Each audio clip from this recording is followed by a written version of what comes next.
Hello viewers, আসসালামু আলাইকুম। সবাই কেমন আছেন? আশা রাখি ভালো আছেন। আমরা আজকে এক প্রবাসী ভাইয়ের বাড়িতে মুন্সিগঞ্জে এসেছি একটি 3.5 কিলোওয়াট হাইব্রিড সোলার সিস্টেম স্থাপন করার জন্য। এবং এই হাইব্রিড সোলার সিস্টেমটি স্থাপন করতে আমাদের কী কী মালামাল প্রয়োজন, কত টাকা খরচ হয়েছে এবং কী কী পরিচালনা করবেন সে বিষয়ে কথা বলবো। তো ভিডিওটি শেষ পর্যন্ত দেখবেন এবং আমাদের সাথে থাকবেন, লাইক করবেন, শেয়ার করবেন।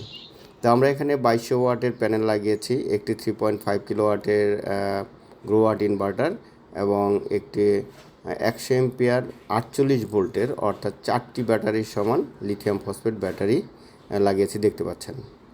তো এই ব্যাটারির মাধ্যমে আপনার এবং এই সোলারের মাধ্যমে সারাদিন সূর্যের আলোতে ওনার লোডগুলো পরিচালনা হবে এবং রাতের বেলা যখন আবার সান চলে যাবে সন্ধ্যাবেলা, তখন বিদ্যুতে চলবে এবং বিদ্যুৎ চলে গেলে আপনার এটা ব্যাটারি ব্যাকআপে আসবে।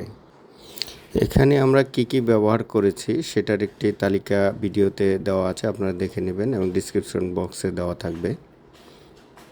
দেখতে পাচ্ছেন একটি লিস্ট আছে এখানে এবং এটির মাধ্যমে আপনি পৃথিবীর যে কোনো জায়গা থেকে এই সিস্টেমটি নজরদারি করতে পারবেন। অর্থাৎ যদি আপনার বাসায় ওয়াইফাই থাকে তাহলে আপনার সোলার থেকে কত পাওয়ার আসতেছে, ব্যাটারি থেকে চার্জ হচ্ছে কি না, ডিসচার্জ হচ্ছে কি না এবং বিদ্যুৎ থেকে কোনো পাওয়ার আসতেছে কি না দিনের বেলাতে, সেগুলোও কিন্তু আপনারা দেখতে পারবেন। আপনার এখানে ভিডিওতে দেখতে পাচ্ছেন যে সেটি আমরা একটি লিঙ্ক দিয়েছি।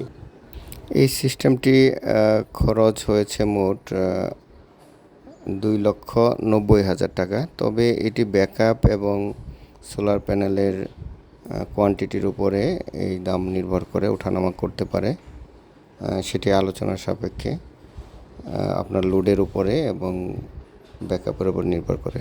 ধন্যবাদ সবাইকে।